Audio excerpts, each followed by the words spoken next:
What is going on, Bottom Line viewers? It's Mitch here from the Bottom Line View, here to recap, review, and react to WWE Backlash 2018. And you guys made me come back and review this, the double low blow count out 10 count finish. They might as well have called this pay-per-view the low blow on a pole match pay-per-view. That might be a new idea for the AJ Styles Shinsuke Nakamura feud. Why don't they do a low blow on a pole match next? We'll see where it goes. But you know, I thought might as well. Dylan's not really around. He's busy with school. Not doing much tonight. Might as well watch Backlash and review it for you guys. Trying to build up this new wrestling channel. BLV Wrestling, go subscribe. I put the link in the chat. It's also in the description if you're watching this after the fact. I want to hear what you guys have to say. React to it. Give me your comments. What did you think of tonight's show? Not really going to call it a pay-per-view because WWE doesn't really do those anymore. It's a show. And really, it was a Raw and SmackDown combination show. And really what it was basically a Raw and SmackDown roster thrown together, and it was a Raw or a SmackDown. It wasn't anything really special. It was completely average. There was nothing out of the ordinary here. We probably had one good match. Besides that, I mean, it was not very good. But again, when we talk about the reaction to these shows, when we talk about the shows themselves, are people actually expecting anything better than what we got tonight? I mean, I read on Twitter all these people that are talking about, as my dogs are going nuts in the background as usual. Are people actually expecting a great show from the WWE nowadays, especially the pay-per-views? I mean, there's no build-up. There's no storylines. There's no characters. There's no purpose to actually be invested in these matches at all, you know, besides actually trying to watch their match for the match itself. It's basically a house show every single pay-per-view. And stupid dogs, man. And continuously just the same matches, the same output, the same finishes, the same boring matches, the same boring crap we see every single pay-per-view.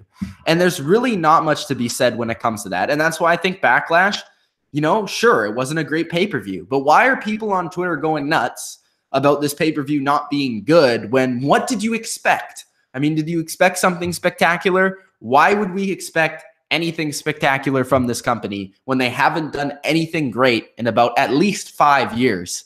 You know, so WWE has been pretty lackluster for a number of years now, and I just find it odd that people still are getting up for their shows and still are looking forward to the product when it's just really bad. It's down in the dumps. And the pay-per-views, there's really no reason, and I call it a pay-per-view out of habit when it's really just a special show put on by the network. I mean, there's really no reason to go out of your way to watch these shows. And Backlash was another example for that. There was nothing really big that took place that really you needed to watch this to keep up with Raw or SmackDown. You could have completely skipped the show and nothing happened, you know, for it to extend to the television, whether that's Raw or whether that's SmackDown. Nothing really special happened here for you know, you to actually tune into the shows on Monday and Tuesday nights. So really, to me, the show was just another boring show put on by WWE Network. That was a combination of Raw and SmackDown.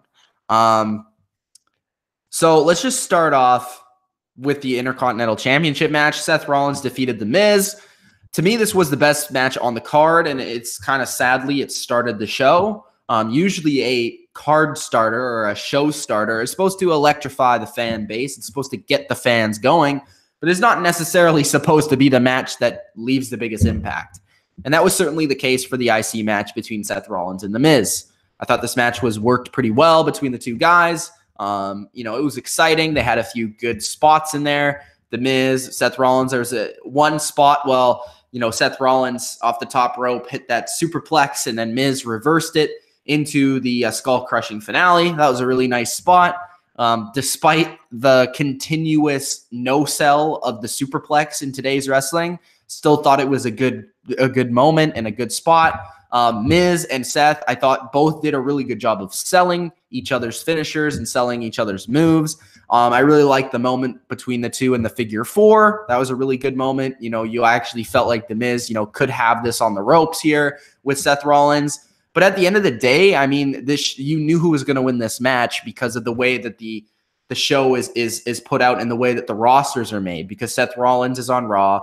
They have the Intercontinental Championship. The other show has SmackDown. SmackDown has the United States Championship. Miz has switched brands. He's going over to SmackDown, likely to start a feud with Daniel Bryan. So really, there's no sense of the Miz winning this match, and there's no reason to believe he'll win this match. But despite all of that, I thought it was a fairly well put together match. It was exciting, and I thought it was the best match on the show. And sadly, again, it was the match that started the show. So that sort of sucks. So moving on from that match, we had the Raw Women's Championship match, which was Nia Jax versus Alexa Bliss. Honestly, I felt like this match actually was probably better than their WrestleMania match. Their WrestleMania match, if I remember correctly, was pretty boring. And it didn't help that the fans at WrestleMania were certainly not into that match at the moment. They really were just into the fact that Nia Jax won the match, but they weren't really into the fact of the match itself. But this match was fine. It's really hard to sell a match between somebody that's like 4'0" and another person that's like 6'5", and they're both women, and one's like 300 pounds and one's like 100 pounds. So it's very hard to sell that, you know, heavyweight versus cruiserweight sort of action.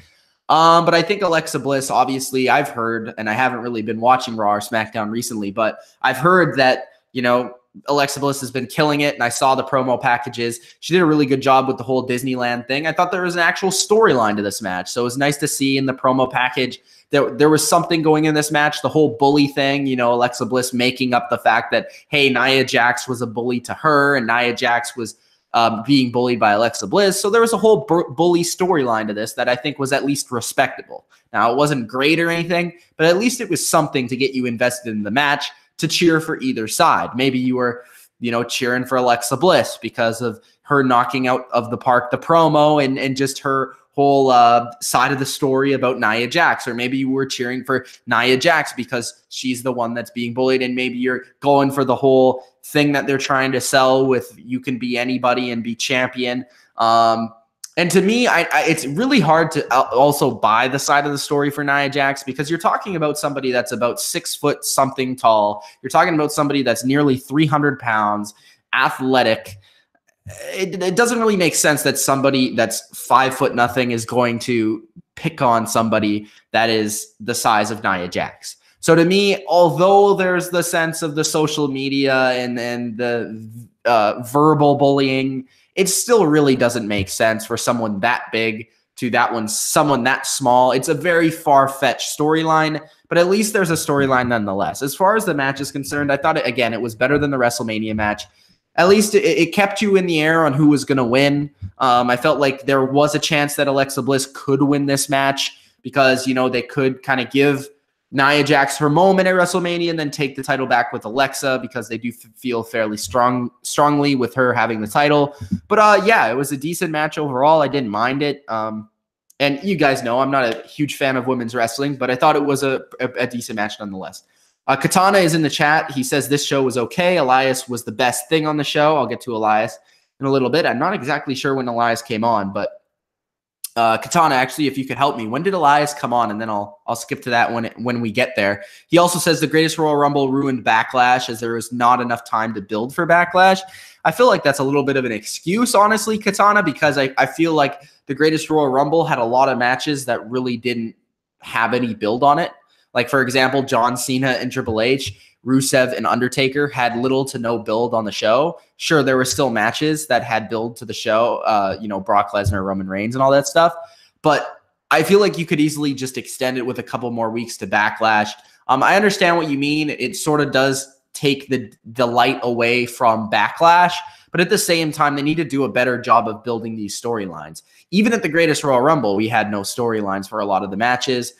There's no real unique stories. You know, the Randy Orton match with Jeff Hardy, which I'll be coming up on real shortly. I believe that's the next match. Yeah, it's the United States Championship match between Jeff Hardy and Randy Orton. Listen to this storyline, all right? So the storyline is that Shelton Benjamin was challenging somebody to an open challenge. Now, Shelton Benjamin was in the ring for an open challenge. Shelton Benjamin is not a champion. Shelton Benjamin doesn't really matter. He's on the mid card to lower card of the SmackDown roster. Why does it matter who challenges him to an open challenge? There is no point of it. He does not hold a championship. There's no reason to challenge somebody to an open challenge match. Okay, that's part one. Part number two, we have Randy Orton come out for the open challenge match. Fair enough. All right. Then Jeff Hardy comes out, and Randy Orton is mad at Jeff Hardy because he took his open challenge match away against Shelton Benjamin for no reason. Why would Randy Orton be mad and that cause a pay-per-view match? That makes no sense. That's a terrible storyline. That's the lowest of the low. That makes no sense. All right. So, Randy Orton being angry or mad enough to have a match with Jeff Hardy at a pay-per-view because he challenged Shelton Benjamin to an open challenge match where a title wasn't on the line. Really? Okay. And Jeff Hardy even coming out for the open challenge match didn't make sense, because why would it make sense? Why would Jeff Hardy go out there to challenge Shelton Benjamin, who, again, doesn't have a title? Shelton Benjamin has a U.S. title. And if Jeff Hardy's in a lose situation, if Jeff Hardy loses that match, Shelton Benjamin has the right to face him for the United States Championship. If he wins, it doesn't matter. So, logic here doesn't make sense. All right. Anyways, United States Championship match, Jeff Hardy, Randy Orton. So this match I thought was fine for what it was. I just, the storyline was dumb. So I couldn't really get into it, but this match probably would have been a lot better 10 years ago. And that's exactly what my friend said, who was also a big Randy Orton fan. So, and we're both big Jeff Hardy, Randy Orton fans. And we're sitting there and we're like, this is 2018. We didn't really expect to see a match in 2018 between Randy Orton and Jeff Hardy. It's great that they're still wrestling. I have no idea how Jeff Hardy is still alive. And as for Randy Orton, he's always wrestled a smart style. He's still a decent age. He can still move around and do his thing. And he's still a good wrestler. It's just a matter of let's give us something a little bit different and creative here. I mean, we've seen this match numerous times. This was a feud back in 2008, I think. And really, are you going to give us something new to this? It's just the same thing. It's just a normal match. It's just a match. It's a less than stellar. I would say this is a less than stellar way to even book a SmackDown or Raw match. That being said, we're going to move on.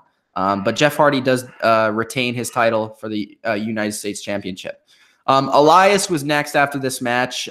This was okay, I guess. I did like the Elias stuff with the crowd. Him singing a little bit or tuning up the guitar, and then we saw the New Day come out, and the New Day asking to perform with him. So that was something. I thought that the Rusev thing coming out was kind of funny. I thought what made it for me was the Rusev interaction with Elias. I thought that was funny. That was good. Once it got to the whole No Way Jose thing, I think it got a little bit out of hand and just ridiculous. And then Bobby Roode comes out of nowhere. I mean, whatever. There's parts of it that I liked. I thought it went a little bit too long. I just thought it was entertaining, but it really didn't need to be on the show. And also, I thought that it should have been cut way shorter. Also, I missed something when it came to the Nia Jax match. At the end of the match, they had a whole promo for Nia Jax. It was the most scripted commercial bullcrap I've ever heard in my life. Oh my God, it was bad. It was you can be a star. It doesn't matter who you are. It was rhyming. It was bad. It was you could be a star no matter who you are. If you're big or you're small, and you're this and you're that, and no matter if you're bullied or not. If you're bullied, stand up to the bully. And for anyone that's been bullied, this is for you. Oh goodness, that was a terrible promo. But Nia didn't do a bad job delivering it. I think it was more about the writing. I thought Nia did fair enough job delivering the promo, and I'm not going to get on her for that. But the writing in that case was just horrendous, and it was just hard to watch. It was just like a commercial, just bad. Like, I don't even know what to say. Then you had Daniel Bryan defeat Big Cass. Cass delivered a vicious post-match attack, according to WWE.com. To me, Daniel Bryan's just come back. I feel like they've kind of squandered what Daniel Bryan had in the first place. And, they could have done something a lot better with Daniel Bryan coming back. But, in this match, in this sense, I think you have to give Cass the win here. And instead, they go with Daniel Bryan getting the win. I just really feel like that's a miss for Big Cass. I think he should get the win there, but at least he got his heat back at the end of the match. The match was okay at best. Daniel Bryan had a couple moments. Big Cass had a couple moments of his own. It is what it is. We'll see where it goes, if it goes anywhere. But at least the biggest thing to say about this is that Cass got his heat back. So at least that's something. So they can move forward with it. We'll see what they do going forward. But I mean, not much to be said about this match. It was another match that really didn't mean a lot. Continue.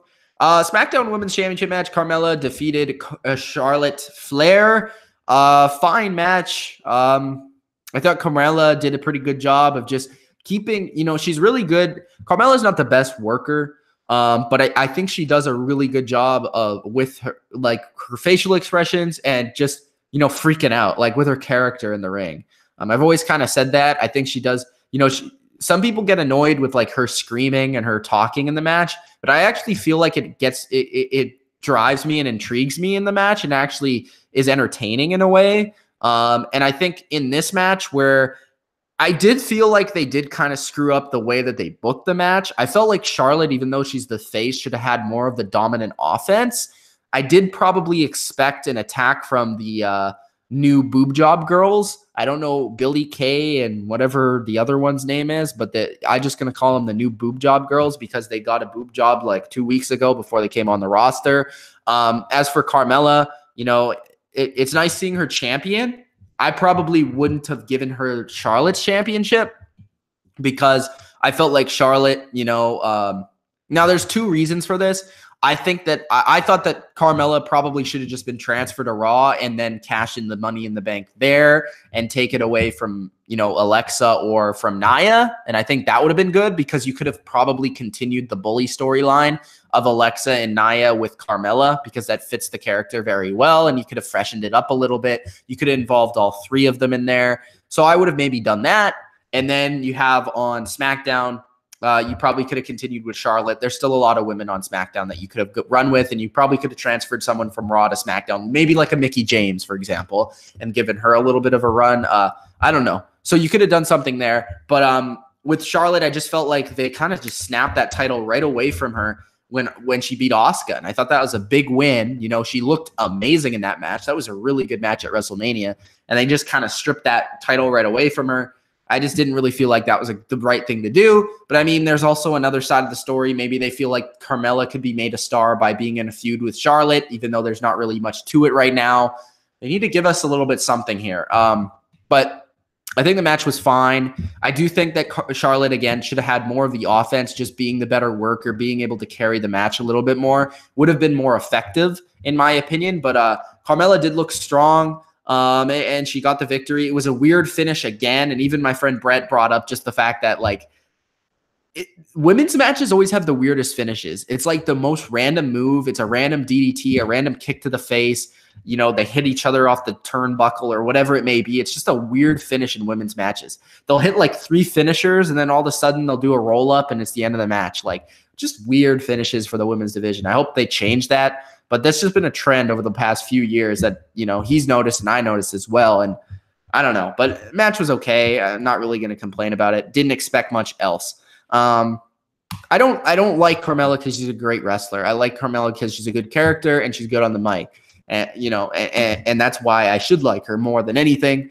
And, Charlotte, I think, is the best women's wrestler on the roster. So, that, it should continue to be a decent feud. We continue on with the WWE Championship match, AJ Styles versus Shinsuke Nakamura. I thought this match was a little bit better than the last couple of ones that they've had. Although I didn't think it was great. I thought that the finish was just like, what the hell, like, just happened? Like, I've never seen this before. Two guys kick each other in the balls, and then it's a 10 count for the finish. It feels like the fans were, like, ripped off. They were all, like, middle finger in the, like, people. Like, they didn't know how to finish the match or wrap it up. It felt very, like, I don't know. It just felt like it was all over the place. I don't know. Nakamura, I like him a little bit better as a heel. I think that was the right choice. But really, this whole thing where he just kicks AJ Styles in the balls is like the worst storyline of all time. Like, what is this? Like, it's just horrible. I don't really know what else to say here. Like, the match was fine. I thought there were some good sequences towards the end. It was just a really, really terrible way to finish a match. Like, there was no reason to finish a match that way. And that's the way they did it. So, I mean, when you think that WWE couldn't get worse and couldn't be worse in terms of their booking in match, that's what they do. Okay, sure. Anyways, again, what did you guys think of that finish? I don't really know what else to say there. It was just terrible. On the WWE title match, that's where they go. That's what they do. Yeah, okay. No contest. AJ Styles wins the match because they kicked each other in the balls. Yeah, okay. All right. Let's read some comments real quick. Okay. Jordan says, Katana says, IC match was good, but predictable. Jordan says, I like how the Orton Hardy match was built. You do? Really? Mr. Mike says, I thought it was going to turn into a triple threat, but it didn't happen. Katana says, I agree, Mitch. There's no storylines. Jordan says, I'm happy there was no triple threat. Which match are you guys talking about? The Yankee King says the show is boring. Katana says, I was just saying that with the greatest Royal Rumble and Backlash so close, it split WWE's focus. Yeah, I know what you mean. I just feel like it's a little bit of an excuse. It's just another excuse to tack on to WWE's line of excuses of terrible storylines and terrible commitment to characters and everything that they used to stand for. It's just the exact opposite. Mr. Mike says the match was okay, not mind-blowing, not even hard-hitting. Nathan says, yeah. Mr. Mike says, second best segment, in my opinion. Elias is someone that I can see working during the Attitude Era. I think Elias would have been great during the Attitude Era. I agree. Mr. Mike says the promo was awful. Her voice was horrible. Katana, thanks for the $2. He says, Now's promo was cringe. Do you mean Nia's promo was cringe? Big Cass sucks. Mr. Mike says Daniel Bryan looked good. I think Charlotte should have won. They're called the Iconics. Sorry, Mr. Mike. Mr. Mike says, I think they're going to press Carmella for a title shot next. She won with a kick to the back of the thigh. Yeah, it's terrible. Nutcracker Nakamura. That's a good nickname. Katana says the finish to that WWE title match was garbage. Nakamura's heel turn isn't going well. I thought it was the right move to do the heel turn, but it just hasn't been working because they don't know how to properly book anything.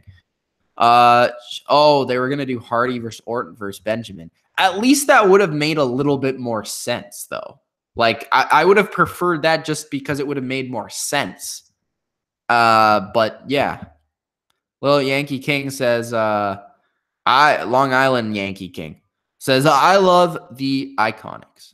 Big Cass reminds me of Edge with his promo and mannerisms. I don't think he's quite as good as Edge. But, he's getting a little better. But I just think that Big Cass, they should have given him the win tonight. Daniel Bryan winning really doesn't do anything for him. And I think just the way that they've kind of brought back Daniel Bryan has been just a miss of his potential of what they could have done with him. You could have done so many things with Daniel Bryan right off the bat, but they decided not to. Mr. Mike says, yeah, they had to turn Nakamura heel, but the Nutcracker shit has to stop. Yeah, we'll see. Braun Strowman and Bobby Lashley defeated Kevin Owens and Sami Zayn. Braun Strowman and Bobby Lashley defeated Kevin Owens and Sami Zayn. Do I gotta say any more? That was obvious. We knew it was gonna happen. I heard Kevin Owens and Sami Zayn were really over in Montreal, where they're from. That was nice to hear, I guess. The local Uber driver and milkman were very over in Montreal, so that's good. Braun Strowman and Bobby Lashley, interesting tag team. I just was hoping for a little bit of tension between the two. I know that they were playing a little bit of a tension storyline between Sami Zayn and Owens, but I feel like Bobby Lashley and Strowman would be an awesome feud if they actually were able to put something together there. That'd be really cool, but we'll see what happens here. Maybe they're just going for the old school tight end tag team, switch into the singles feud thing. Maybe, I don't know, but that also seems what they're doing with Sami Zayn and Kevin Owens, but is what it is. Roman Reigns versus Samoa Joey Samoa. To me, this match was fine. Again, finish was fine. It was expected who was going to win. Reigns got his win back. They're both on separate shows now, so it doesn't really matter.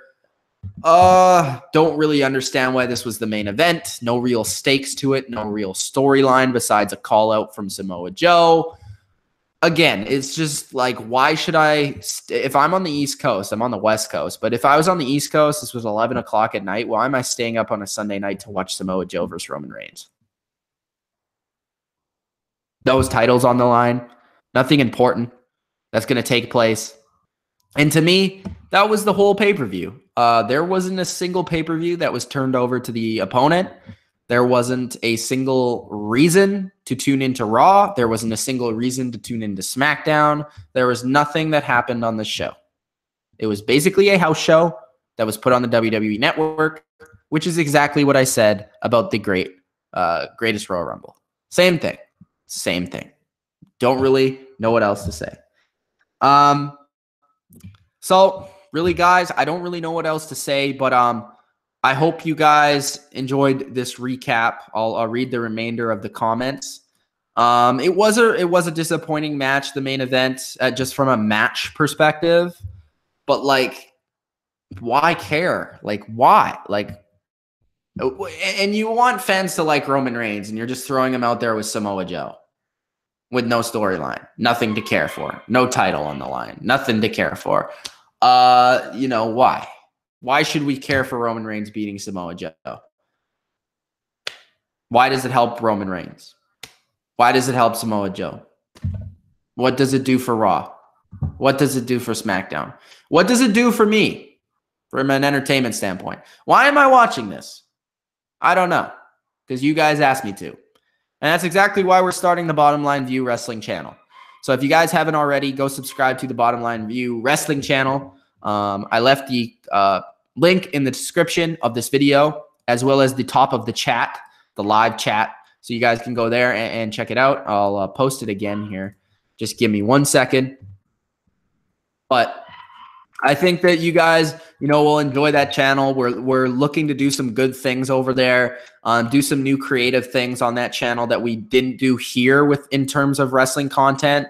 I'm sure that we'll be doing some old school retro reviews. We'll be doing reviews of Raw, SmackDown, maybe NXT. We'll see. Maybe we'll do like a live reaction to NXT because that might be better because it's only an hour. What else? We'll have GM mode back on that channel. We'll have probably some discussions, rants, and, probably, top 10s, just whatever me and Dylan really decide in terms of wrestling that kind of drives our fandom at the moment, because it's not the current product. We'll be doing that stuff on the channel to keep our fandom alive. And hopefully, because you guys wanted us to come back, we'll be also taking into your suggestions for what we should be doing over there. It's a channel for the people. So here's the link for the channel. Go subscribe. And it didn't let me. Oh, that's why. Because I'm over there on the wrong channel. And anyways, I hope you guys enjoyed this video. Remember, go subscribe to the Bottom Line View Wrestling, because that's where we'll be doing our wrestling content as soon as Dylan gives the go-ahead and we can start planning our attack for the channel. But again, hit that like button, subscribe to the channel, and I hope you guys have a rest of your good night this Sunday night. Peace out.